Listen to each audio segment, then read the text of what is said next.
That was a grind of a game. I thought GW did a great job attacking us inside early on.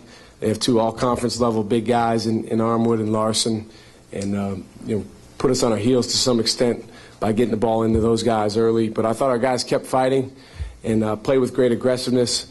When Mel went down, that was a hit, to our team, to our guys, to our coaching staff, because he's one of first of all, he's one of the guys that everyone on the team absolutely adores, including the coaches. And then secondly, he's a very, very good player. But at that point, you just got to keep playing. And I told the guys, hey, let's win this game for Mel. And I thought these two and their teammates did a great job staying together and continuing to attack. And then in the last 6-8 minutes, we were able to extend the lead with our defense. All right, questions for the players? Briante and Trevion, it seemed like Melvin went out, that took a little bit out of you guys, but you two in particular seemed determined not to lose this game today. Could you talk about your attitude after that? When Melvin went out with the injury, it really hit us. Because he's a great player, a player that we look for. So it was a little hit, but for him, we wanted to really bounce back and get this win for him, and that's what we did. Yeah, we just played for him and the seniors, knowing any game could be our last game. So we just put our heads down and went to it. And when we attack, it's nothing that we can do wrong. We can make aggressive mistakes, but at the end of the day, as long as we're aggressive, that's the way we want to play. For both players, if I ask you, when you think of Melvin Johnson, just think of him as a person, what's the first thing that pops into your head? Briante, you first. My brother. That's my brother. It's something funny than that. Yeah, this is my brother. Yeah, like you said, my brother, but he's just a loving person. It's easy to get along with, and he's one of the funniest on the team, so it's just great to be around him.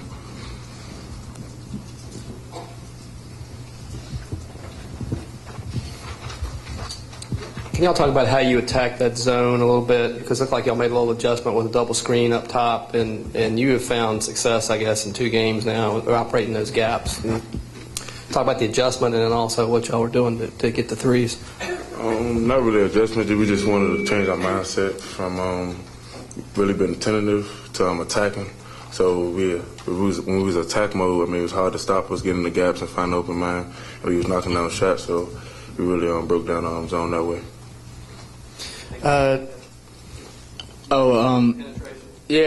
Basically we wanted to attack the gaps.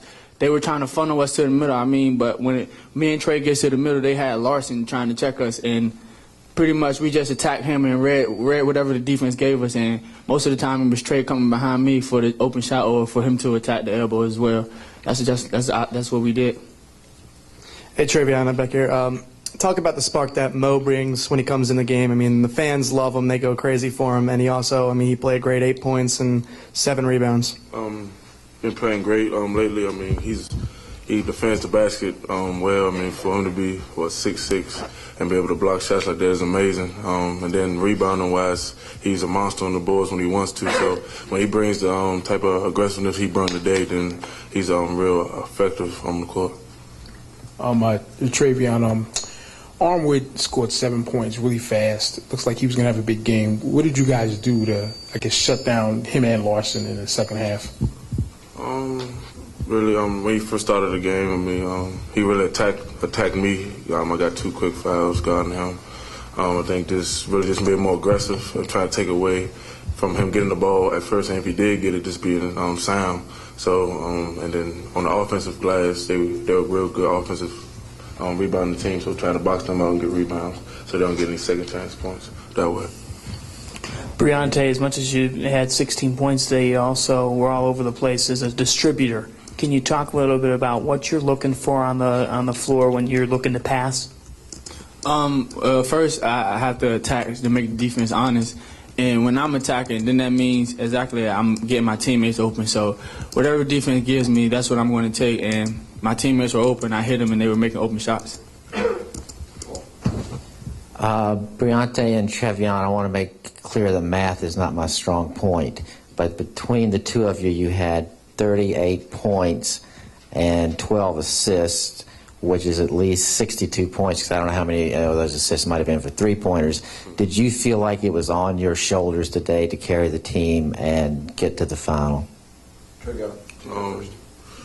Yeah, I mean, I always feel like if I'm attacking, I have a good game, so I felt coming out there I was real aggressive, and I got into flow of it, so I just put it on my shoulders, and Bree was here to help me. I mean, we both attacking. It's hard to stop us, definitely, when we both having a good game that we did today.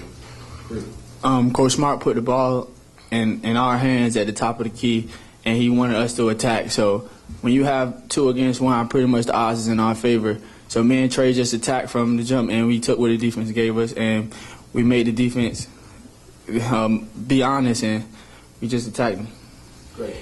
Guys, Coach Smart became the all-time winningest coach in VCU history with the victory today. He always deflects the praise towards the players and his assistants. What's Coach mean to you guys? It means a lot to me. Question. It means a lot to me. Coming out of high school, I wasn't really recruited a lot, so he gave me the confidence. Put a lot of confidence in me coming out of high school. Just believing in me coming in. I've got played well my freshman year, and the amount of confidence that he has in me is amazing. A lot of coaches wouldn't put that much confidence in me, so I just really appreciate him and love him for that. Words can't explain how Coach, like the type of bond me and Coach Smart had. Since Darius was here, we connected, and since he left, we kind of been on the same page. We had tough times freshman year. I mean, he sat me down towards the end of the season, so I kind of didn't. I don't know how I felt about him, but now but now me and Coach Smart, we're close, and I congratulate him on his wins, and we're going to get him more wins. Anyone else, players? Guys, when you say attack, what do you mean? Do you mean getting in the gaps? Do you mean taking shots, forcing turnovers on defense? Just playing how we play. I mean, just playing basketball. I mean, just finding what you see open. And on defense, just play us havoc. I mean, all over the place, pressing the ball, and that's what we do. So, man, it works when we do it. So we might as well just do it every game. So, right. Yeah. Attack means just that's us. That's what havoc means. It goes hand in hand. Attacking and havoc. I mean, that's just the way we play. We can't play back. We don't play 2-3 zone. We don't play any zone. Attacking is what we do. So. All right, guys. Thank you.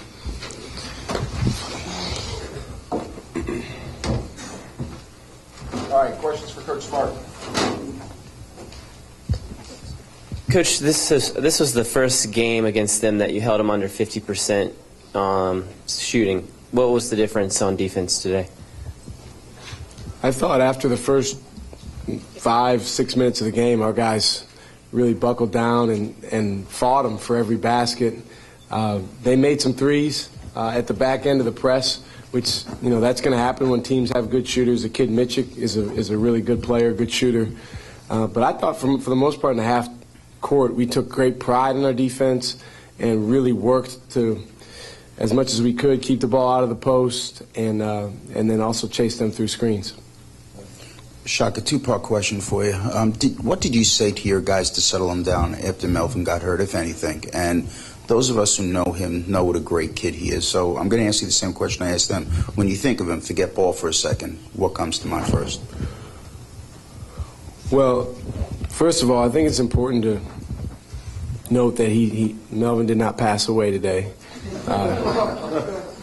So we're not giving a eulogy, but he's a terrific player, a big part of our team. He was voted A-10 Sixth Man of the Year, and we'll find out, diagnose exactly what his injury is moving forward, and he's got a lot of great basketball ahead of him at VCU. So when it happened, in answer to your first question, it was a hit, because our guys, like I said, are very connected. They care about one another, and when they see one of their brothers go down, it affects them. Plus, he's a good player. You're playing against 1-3-1. He's our best shooter, and he goes out, and That's something that you look around and now you're a big man down. First thing I think of when you say Melvin Johnson is just his smile. He's got a terrific smile, and he loves the game. He knows everything about basketball. Just ask him. But he's a basketball junkie, and I think for him to be able to be up here playing in New York means a lot to him. He was really emotional back in the locker room during the game when he went back there, when I saw him at halftime, and then after the game he was very emotional. But again, Melvin's got a lot of great basketball left in him. I'm keeping my fingers crossed that hopefully his injury isn't too bad, but whatever it is, he'll work his way back and he'll be a great player again. Shaka, could you talk about the job Briante and Trevion did today of scoring, of distributing the ball, of getting it to where they needed to be? I thought those guys, along with Jordan Burgess and Rob Brandenburg, showed a lot of guts against the 1-3-1. That's the best word I can use to describe it, because when the game started, we were very tentative.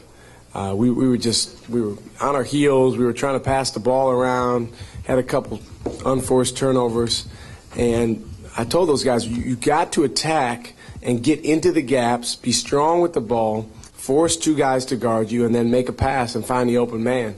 And I thought those four perimeter players did a terrific job of that.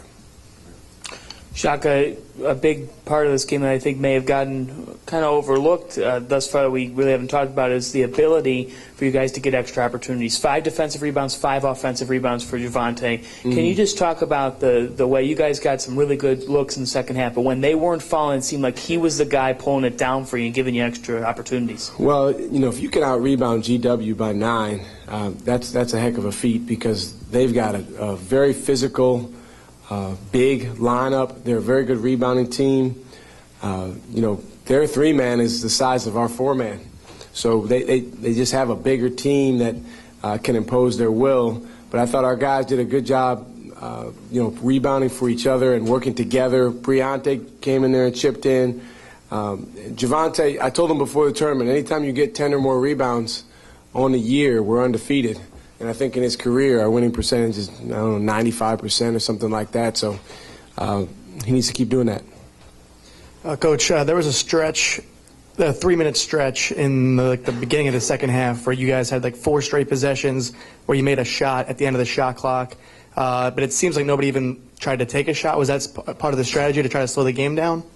No, not at all. Not at that point. I mean, guys were trying to play with poise and get into the gaps and find their teammates, and there wasn't a lot of shots that materialized early in the possession. GW was doing a great job rotating and flying around, and then guys just stepped up and made some big plays. That's what you call talent.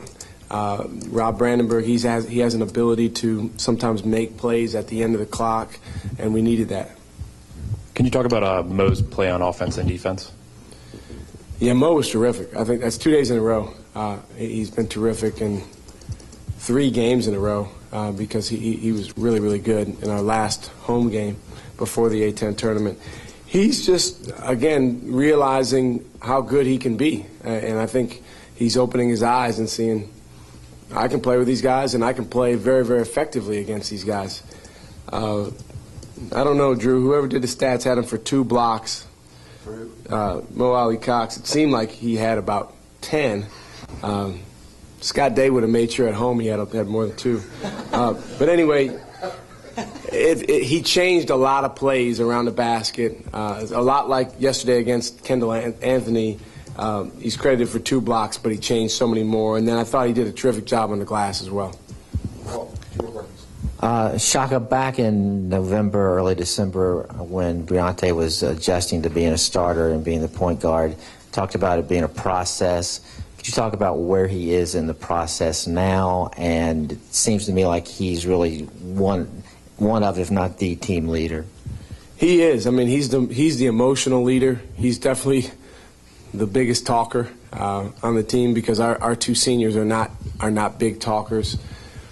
I think, to be honest with you, Paul, the process started last year in March, because he really outplayed Darius at the end of last year and started to assert himself more and more. And then when Darius moved on, what we needed Briante to do was assume the on-the-court role of handling the ball and leading the team and getting everyone connected on the court, but then also the off-the-court leadership, which is Darius was so good at that. I mean, he was the best we've had. And that process is still evolving. I think he's come a long way as a point guard. These last 2 games really demonstrate his versatility. The way he affected the game in so many different ways. 16 points, 8 assists, 6 rebounds. He guarded, did a good job defensively. His hands were all over the place. So he's getting better and better as a player, but he still has a long way to go, and I think he understands that. And the best thing a point guard can do is affect winning for his team, and he's certainly done that the last 2 nights. Coach, the chain Travius has been wearing, what's the story on that, and is that any bit of a throwback to the 2007 Rams? It is and it isn't. It's something I was aware that they used. TJ used to talk about that. But it's just something, our number one theme for this year is that we want to be connected. And we want to be tied together as a team. And whatever happens, we do it together. And we really want to encourage the members of our team to lift each other up when things got tough. And the chain is just a symbol of that. That we've all heard the saying, you're only as strong as your weakest link. So we want everyone to understand if we can all be tough together and stay connected, then nobody can break us. And we sometimes use visual symbols to bring that point home for our guys. Yeah, last question. Shaka, what does it say about this program that you've been able to sort of pick up where you left off in the CAA? Not all other programs have been able to do that. There have been some schools that have had some bumps making the transition. And also, how important is this to get this Atlantic 10 championship, put that on the mantle as well? Well, it'd be great. I mean, it'd be terrific. And, our guys really want it. But I'm sure St. Joe's guys do too. They have a senior-laden team, and they're playing really, really good basketball. But in terms of the transition from the CAA, it's a big, big step up in league. I mean, this conference is so deep and so talented, and every game is a bear, particularly when you go on the road. I don't know if Drew was in charge of the schedule, but we got the short end of the stick with having to go to all the hard teams on the road this year. I'm just in charge of the blocks. But the blocks, yeah. I think what it says about our guys that we've been able to make a pretty good transition so far is that our players are a lot better than people thought during the recruiting process, because 75% of our players were recruited to come to VCU when we were part of the CAA. So they were kind of recruited at that level. Maybe 1 or 2 of them we beat someone from a bigger league, but for the most part, no. And since we've moved to the A10, we're obviously playing against better players, but what it says is, like these 2 guys sitting up here next to me, they had peanuts for offers. I mean, those guys, especially Briante, he was begging to come to VCU. And that's one of the reasons he's been good, is the guys that want to be a part of VCU, guys that really have that want to and take pride in those 3 letters across their chest, those are the guys that have been good in this program for a long time before any of us got here. Right. Thanks. Congratulations.